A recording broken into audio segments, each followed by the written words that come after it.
Welcome sa zip9.com. In this video, pagsisimula tayo ng panibagong series. No? In this video, ang gagawin natin is simulan natin yung series on laws of exponents. No? So, bago natin i-discuss yung mga laws, no? Ang gagawin natin is to familiarize ourselves with the exponential notation. No? So, pag sinabi natin 2 cubed, no? Ano ba ibig sabihin nito? No? Siguro yung iba sa inyo familiar na, but for those who are not yet familiar, ibig sabihin nito 2 times 2. So, meron tayong 3 factors, no? Meron tayong 3 factors. 3 factors, no? And then each factor is 2. So, nakita nyo yung kung alin ba yung 3 dyan. Yung 3 is a number of factors. At yung 2, yun yung mga factors natin mismo. No? Ang tawag pala natin dito, pag nasa exponential notation na tayo, ang tawag natin sa 3 ay ang kanyang exponent. No? Exponent. At yung 2 naman, ang tawag natin dyan ay base. So with that, ibig sabihin, pag sinabi nating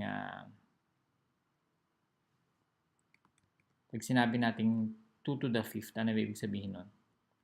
Ibig sabihin yan, 2 times 2 times 2 times 2 times 2. So 5 factors, no? And each factor is 2.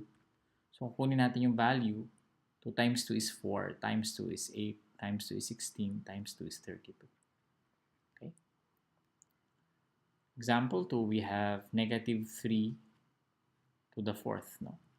So yung base naman natin dito is negative 3 and yung exponent natin ay 4.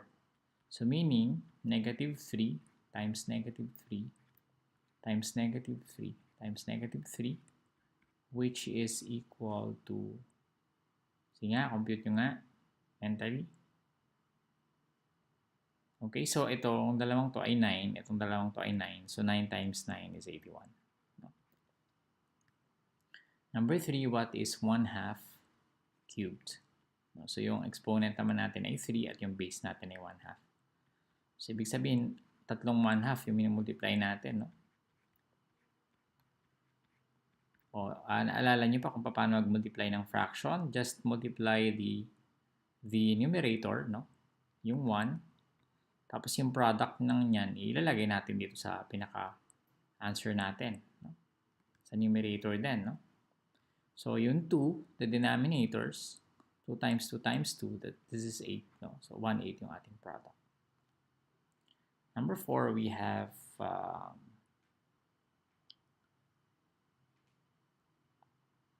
negative 3 raised to the 4th power. So, anong pagkakaiba nito? Magkaiba ba yun? Magkapareho lang. No? Be careful, no? Kung mapapansin nyo, ito yung base natin is negative 3. No? And ito yung base lang natin ay 3. So, hindi yung buong negative 3 ang naka-raise dito, kundi yung 3 lang. No? So, meaning this is negative 3, no? Times 3 times 3 times 3. No? Which is equal to negative 9 tsaka 9. Again, we have 81. Negative 81. So, mapapansin nyo, ito ay positive, ito ay negative. No? Ibig sabihin, pag hindi yung buong parenthesis yung naka-exponent, ito lang yun, yung katabi lang niya. Ito kasi buong parenthesis. No? So, you have to be careful yung pagkakaiba nilang dalawa. No? Number 5, we have 0.4 squared is equal to 0.4 times 0.4. So, tignan natin. Hayaan na muna natin yung decimal number of decimals. So, 4 times 4 lang tayo, 16. Kaso ilang number ang nasa kanan ng decimal. So, isa, dalawa. Meaning, we have to count 2 from the right. So, ito yung product natin, 0.16. What else? What is 6 times 3 squared? So, paano yan?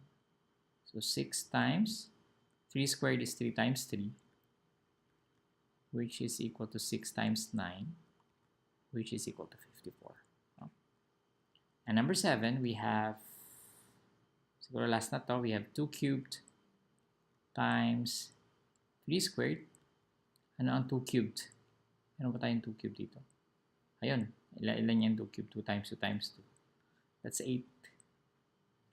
Meron rin tayong 3 squared, which is 9. So 8 times 9 is 72. Okay, so yan lang, no? I think it's a very easy concept yung pagre-represent ng numbers, no, at pagko-compute yung mga exponential notation. And of course, kung pabaliktad naman, for example, another example, paano natin ilalagay sa exponential notation yung 7 times 7 times 7 times 8 times 8. So this is equal to 7 cubed, no? Tatlo kasi, and then times 8 squared. Pwede nyo i-compute kung gusto nyo, but the idea here is paano naman kung ang given ay naka-expand to. At gagawin naman natin siyang exponential notation. So I think that's it. I hope meron kayo natutunan din sa video na to. I know that some of you already know this representation, kaso syempre kailangan nating mag-umpisa, no? Kasi hindi naman lahat alam ito. Sa susunod na video, pag-aaralan natin kung ano ba yung product rule, no? Yung tatawag natin na product law. Okay, so gusto ko invite sa ating Facebook page, facebook.com/zip9mph, and our YouTube channel, youtube.com/user/zip9mph. Mag-subscribe kayo kasi marami tayong ina-upload every week, and explore nyo yung channel kasi we have more than 800 videos already as of this recording. So I think almost complete na yung high school, no? At least hanggang grade 10 siguro. So just explore the channel and learn math, and para maging magaling kayo. Maraming salamat. See you in the next tutorial.